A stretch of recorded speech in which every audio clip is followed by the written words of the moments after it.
Fanny, por favor, de la escuela. Tómate para que te des la escuela. Escuela, escuela, escuela,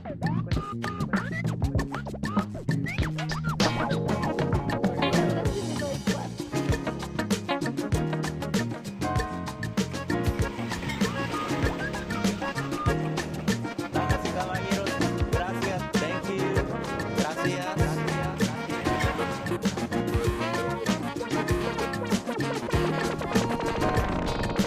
Hola, ¿cómo están todos?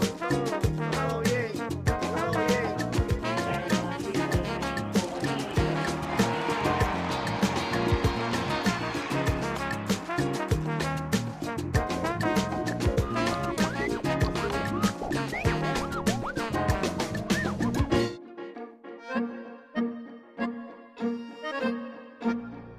Bienvenidos a Nueva York, un programa dedicado a la cultura hispanoparlante en la Gran Manzana, celebrando su riqueza, diversidad y contribuciones a la vida de esta ciudad. Iniciamos en Joe's Place en el Bronx, en donde Patricio Lersundi entrevista a la reverenda Carmen Hernández, activista y líder comunitaria, quien comparte las experiencias que la han llevado a ser defensora de empresarios de comunidades LGBT y jóvenes líderes latinos. A continuación, iremos a Brooklyn, en donde visitaremos las instalaciones de El Diario La Prensa, el periódico en español más importante de la ciudad. Con motivo de su centenario, entrevistamos a editores, reporteros, líderes de la comunidad y lectores en general que nos hablan del papel de este diario en la vida de los latinos de la Gran Manzana. En Soho, en la sede de Tango House, el actor y cantante argentino El Pulpo nos habla de las diferentes etapas del tango en Nueva York, de sus investigaciones sobre las raíces del género y de su inspiración para encontrar un estilo propio de interpretar las canciones. Conoceremos desde la perspectiva de una madre cómo llegar a entender y vivir el diagnóstico de un hijo con autismo.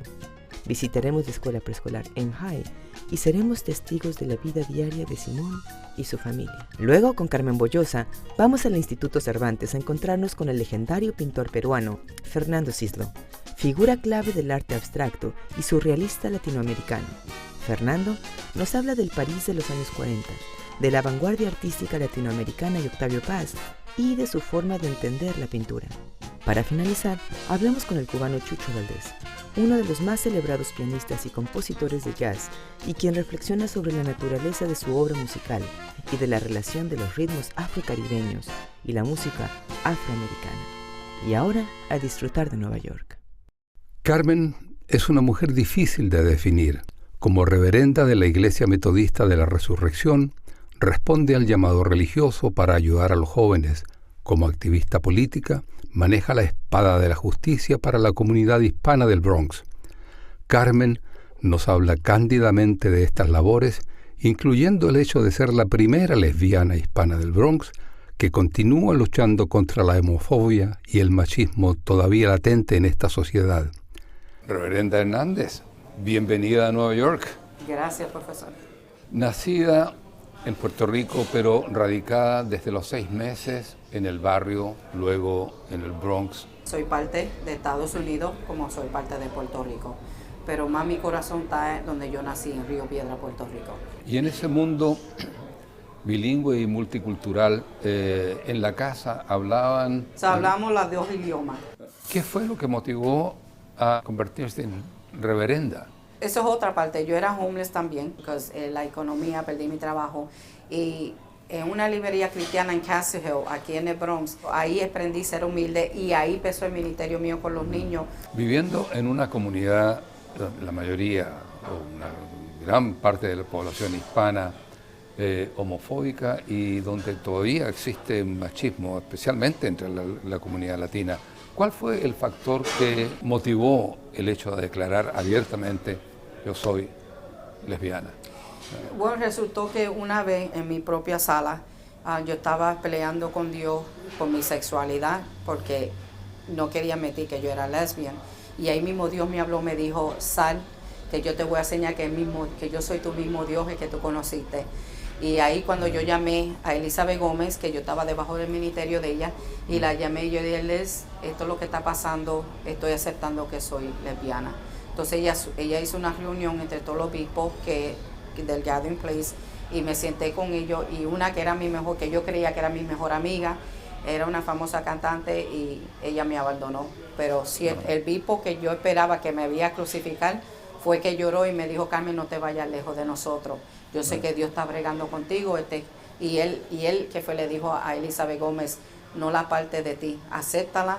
Ese es el journey de ella tiene que saber quién es ella. Y eso también se traspasa en cierto modo a lo que está ocurriendo en estos días. Por ejemplo, se multiplican ahora los estados que están aceptando el matrimonio entre homosexuales. De hecho, recientemente en Nueva Jersey, donde yo vivo, todavía hay luchas grandes, porque a pesar que sí, Estado de Nueva York, ahora Estado de New Jersey y otros países, tenemos Florida, que tenemos que abrirle puertas, a Miami, tenemos que es una población grande LGBT, tenemos Rusia, mira lo que está pasando con el abuso. Eso me lleva a Carmen, la activista, creando y siguiendo creando muchos grupos, especialmente los dedicados a mejorar las posibilidades económicas de nuestra comunidad y especialmente de nuestra juventud. El Bronx me crió a mí y por eso yo creo que lo que yo hago y mi historia es porque uno tiene que ser agradecida y donde, yo me crié en welfare, y es decir, el Bronx me crió, ¿cómo uno no puede dar para atrás? Ahora que estás casada con 4 hijos y 5 nietos, ¿entendido? ¿Hay espacio para la persona privada? Cuando mi esposa se metió conmigo sabía quién yo era y primero yo dije, mi llamado con Dios es más importante que sobre todas las cosas, porque Dios estuvo ahí conmigo primero que nadie. Eso es, nadie se mete con eso. La Brenda Hernández, ha sido un gran placer. En honor es mío, gracias. Y adelante. Y gracias por esta otra oportunidad para que nos podamos a decirle al pueblo que a pesar de la negativa, hay positiva. Hay gente luchando para nuestro derecho, sea gay o straight. Yo peleo para las dos comunidades porque son mi gente. Gracias, profesor. Aquí, Patricio Lersundi, nos vemos en Nueva York.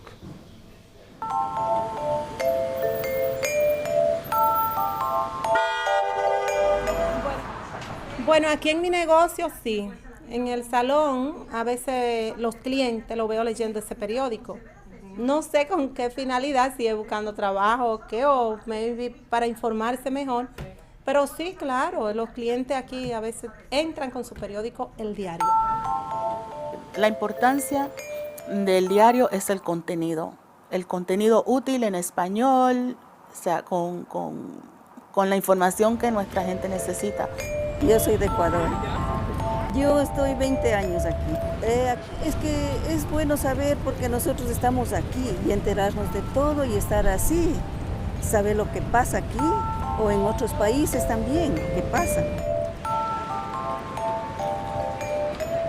Y al llegar aquí, lógicamente, lo primero que llama la atención es la diversidad, ¿no? Ver gente de tantos países. En nuestros países te diriges a un lector, a una comunidad en específico. A diferencia de aquí, el diario siempre se ha destacado por tratar de servir a todas las comunidades.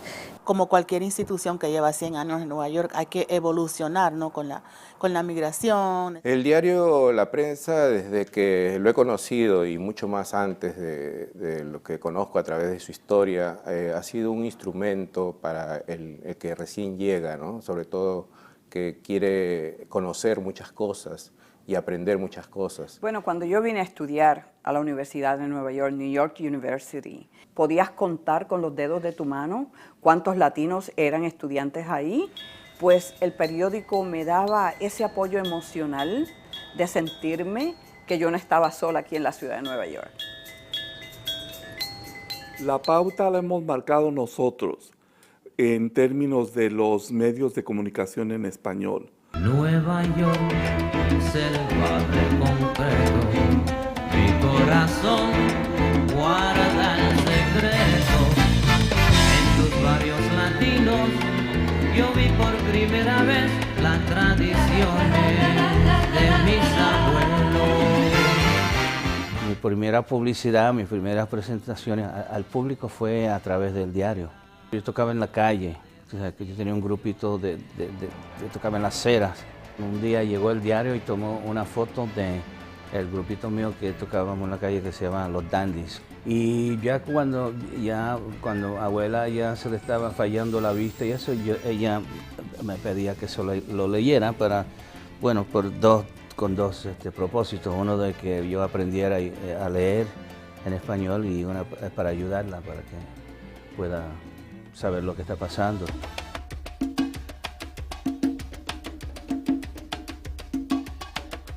Veo también cierto componente también bilingüístico, porque tienes ya 2, 3 generaciones de hispanos que llegaron acá. Básicamente se establecieron con el diario La Prensa. ¿Qué tienen para mañana?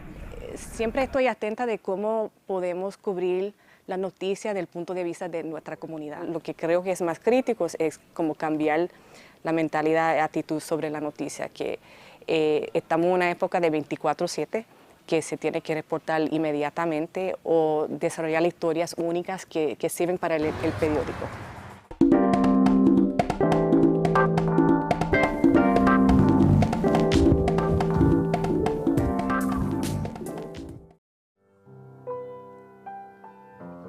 Era tibia, era pálida y lejana, negro al pelo. Nueva York tiene un montón de contactos con el tango. Carlos Gardel vino a esta ciudad a grabar, la mayoría de las películas de Gardel fueron filmadas aquí.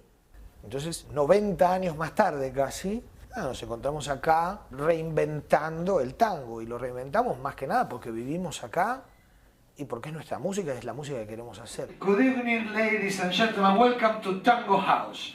We're getting ready. We're going to travel back on time. We're going to move between 1910 and 1970. El tango es música dramática. A mí lo primero que me atrajo del tango es la poesía del tango, las cosas que la gente escribió. Y luego mi formación de actor también tiene que ver con eso, ¿no? Cómo te acercás vos a un texto. El camino es la emoción.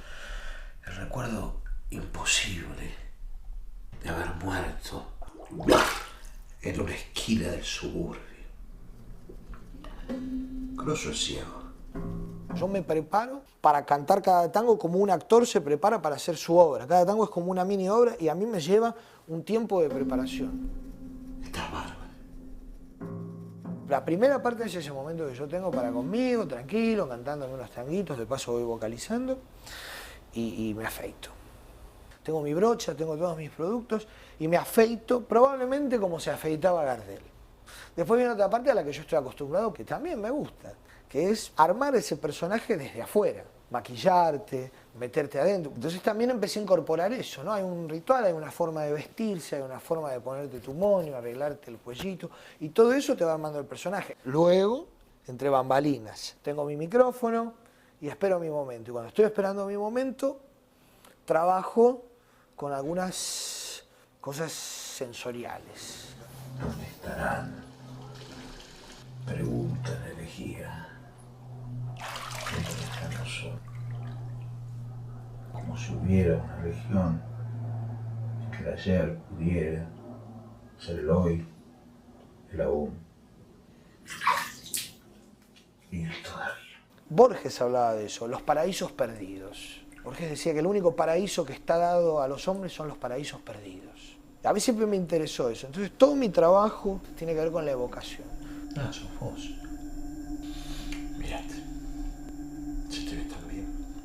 ¿Qué puedo hacer para yo ya salir al escenario en este paraíso perdido, en este lugar del recuerdo, de la evocación, del enojo, de la tristeza, de la ira, lo que fuere? En general son todas cosas oscuras y negativas, porque es lo que a mí me gusta básicamente, y porque como buen porteño no soy un tipo demasiado feliz.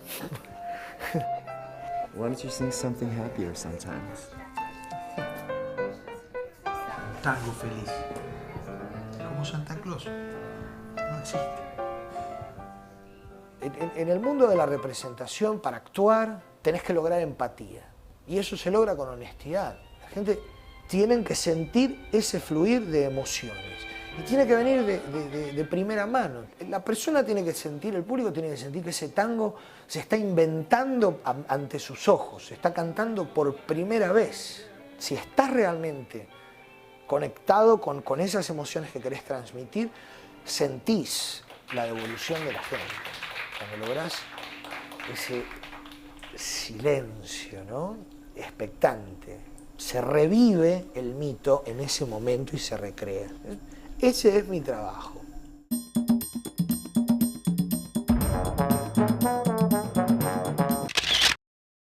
Y de esta breve historia nació Simón, nuestro hijo. What word do you want to spell, Simón? Le encantaba jugar con letras y números. Podía recitarme libros enteros, pero no podía describir lo que había hecho en el día. Yo me decía que era porque somos una familia bilingüe.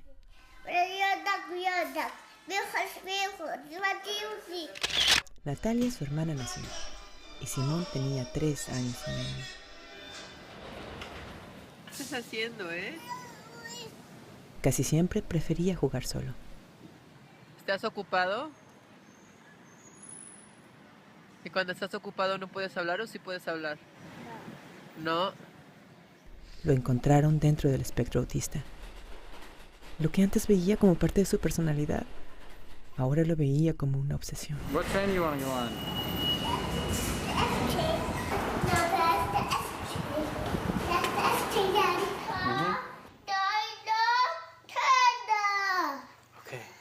También yo me obsesioné por aprender, para entender a mi hijo. Y en mi búsqueda encontré un océano de información. You think mommy's in the potty? Lo difícil para mí fue ver la diferencia y la crueldad de los demás. Me encontré con un grupo de apoyo de madres que hablaban en mi idioma, con hijos con necesidades especiales. Por el bienestar de mi hijo, ¿sí me entiendes? Quizás. Me acerqué a la maestra de mi hijo, que ya por ese entonces iba a una escuela de educación especial. I think as many as 6 million immigrant children have language deficits, including autism. But almost all research is done only in European American homes and families. You have to meet all these bullets in order for you to be typical. And in your culture, you may not have these same bullets. Tal vez por esa razón, hay personas que no se diagnostican o se les identifica más tarde, como fue el caso de Simón. Can you give this to a girl whose name starts, face me, starts with the letter A? I remember meeting with the staff and saying, I know we can reach this child. I know this child wants to engage with the other kids. I know he wants to learn. Al inicio, no quería jugar con los demás.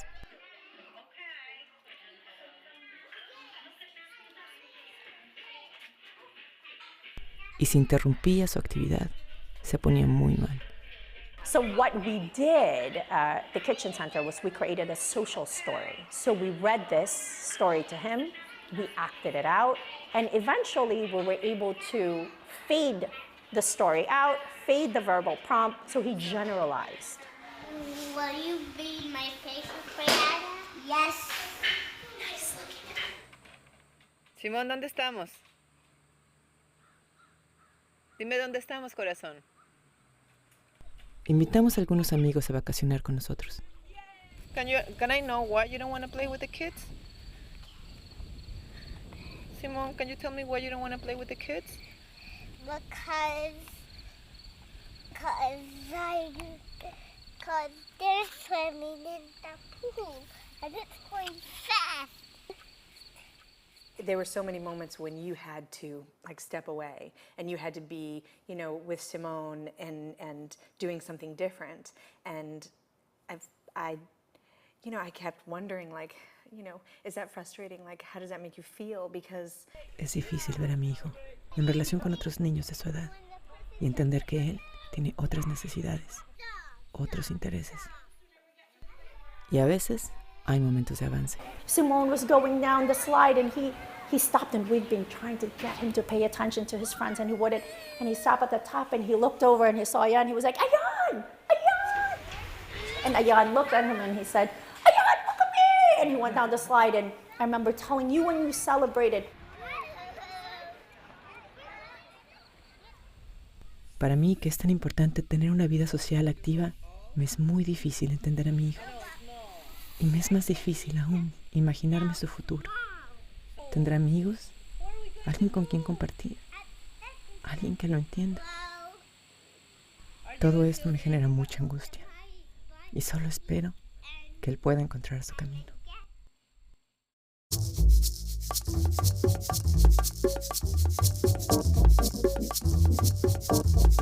Bienvenidos a Nueva York.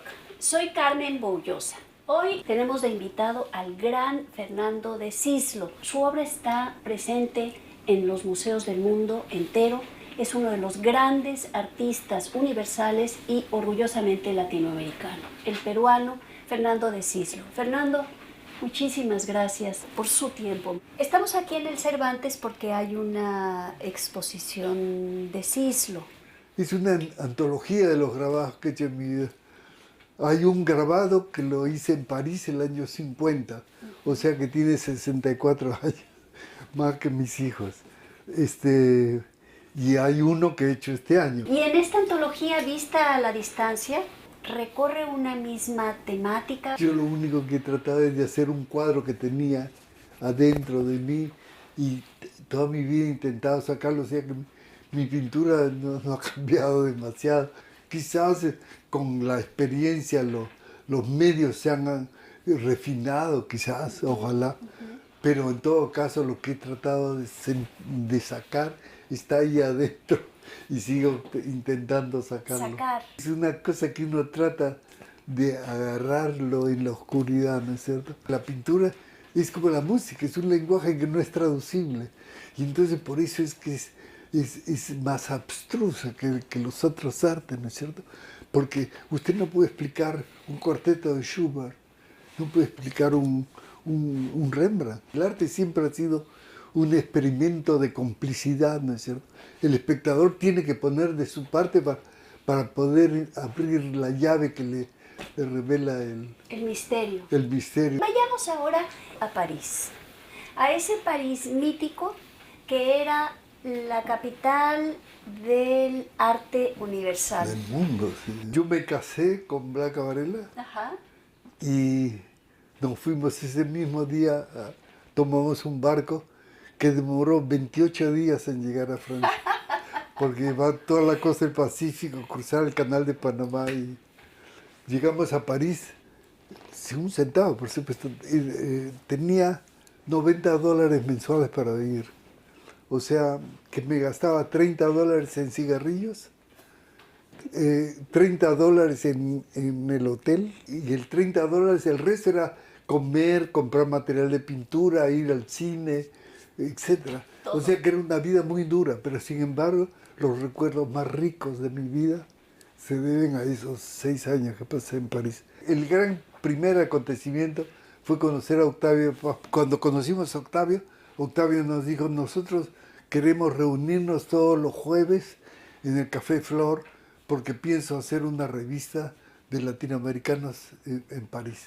Iba Cortázar, iba Eielson, iba Jaime Valle Inclán, y después ahí caía de todo.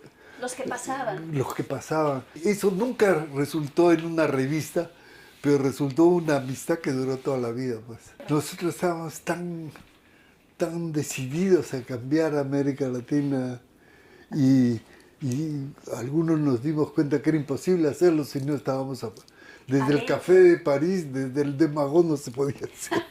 Había que regresar a cada uno a su sitio a dar la batalla. Pero salir de París fue una decisión grave. ¿Por qué?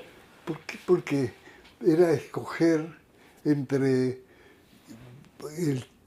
mi circunstancia real, que era el Perú, y una posibilidad futura de ser conocido, de ser importante. Muchísimas gracias, Fernando.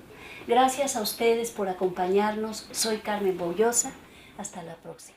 Hay tanto legado de la música cubana a los Estados Unidos como de Estados Unidos a la música cubana. Porque tenemos que partir de un punto común. Eso de la música afrocubana parte de las raíces africanas y la música afroamericana parte de las mismas raíces africanas. O sea, ahora los puntos de encuentro de esta música no se remontan solamente a la unión de Chano con Dizzy, sino muchos años atrás, Nueva Orleans, que dicen que el Caribe empieza en Nueva Orleans, dice que hay en Villa de Caribe, y yo lo creo, porque Nueva Orleans es caribeño total. Desde Jelly Roll Morton hasta Manuel Pérez, un trompetista cubano del siglo XIX, que se conocieron y compartieron por las raíces que existen en la música de Nueva Orleans, del asentamiento de los franceses con la contradanza francesa y la síncopa esa, o el cinquillo. Los esclavos haitianos que vinieron a Cuba, porque eran colonias francesas también, venían con el cinquillo de la contradanza francesa. Y cuando ellos se establecen en Cuba, eso lo establecen ya como cubanos, y de ese cinquillo es que nace la contradanza, la danza y el danzón, que es el baile nacional. De ese cinquillo en Nueva Orleans, de las raíces de la contradanza francesa y los africanos, sale el cinquillo que da producto a ragtime, y por Cuba la habanera también. Entonces tú tocas una habanera y tocas un ragtime y sientes que hay algo que se parece, y era donde Jelly Roll Morton decía que él sentía en la música nuestra un Latin tingle, un sabor latino.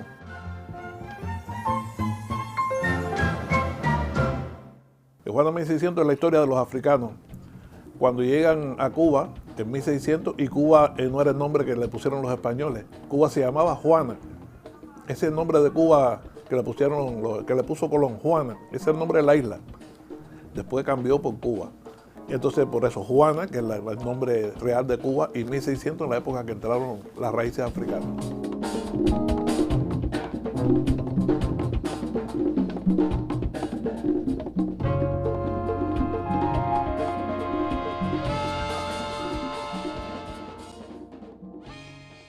En un tema afrocubano puede haber una improvisación barroca. Y coño, ¿pero qué hace Juan Sebastián Bach con tambores de bata? Bueno, por eso fueron los tambores que yo oí cuando estudiaba Bach en la escuela. Y todo es música. El problema es que todo eso se combina de una forma coherente, ¿no? Pero ya te digo, te hablo de mi caso porque fue un caso que tuve la suerte de que mi padre además me llevaba a ver a todo el mundo. Yo vi todas las grabaciones, no las oía en disco, las veía cuando se grababa en el estudio. Hasta que yo con 14 años ya era el pianista de esa orquesta. Era el pianista de mi papá.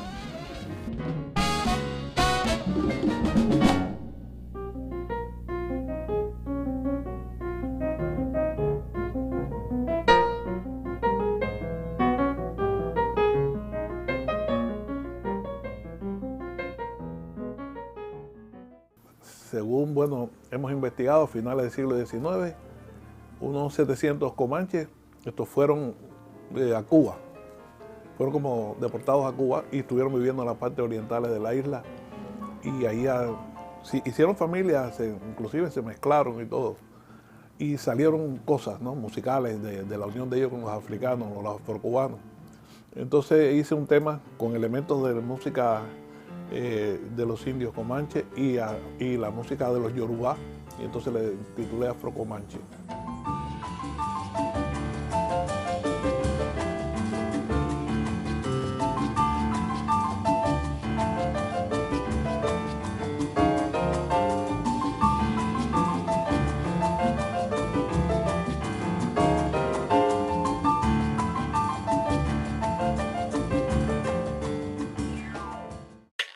Cada uno de los pueblos de habla hispana en el mundo entero están representados en Nueva York.